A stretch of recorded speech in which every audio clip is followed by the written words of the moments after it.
Hey kids, Mr. Young here with our Chapter 6 vocabulary. Let's go ahead and go through it, and then we're going to talk about our quiz. First word, mercenary. That is a hired soldier. There are still mercenaries today.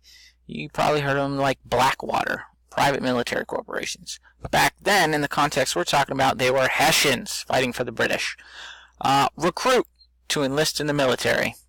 Inflation, that's when it takes more money to buy goods, to the same amount of goods than you used to. Basically, money becomes worth less, so now what used to cost $5 now costs $10. That's inflation. We're going to talk about that a lot because it happens a lot in history.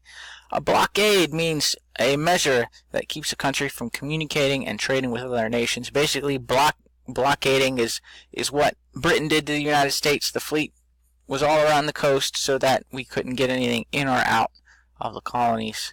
A privateer is a privately owned ship outfitted with weapons. There's a notoriously thin line between privateers and pirates.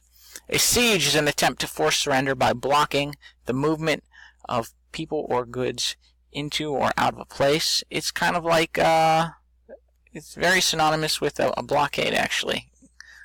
A siege, except siege is a little more battly. To ratify means to approve officially. And ambush is an attack in which the attacker surprises the enemy. Like these kittens here. He has no idea what's about to happen. Oh, kitten. Alright, this quiz. Let's talk about this real quick.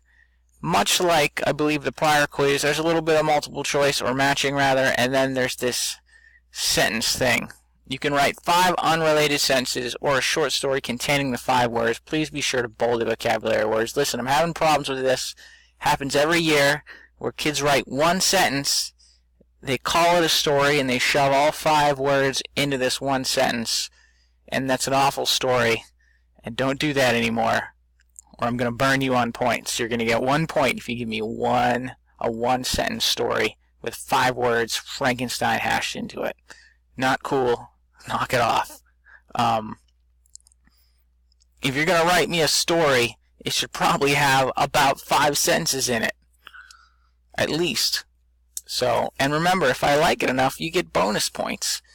So be creative. Don't give me the hash job that I've been seeing on occasion, and it happens every year.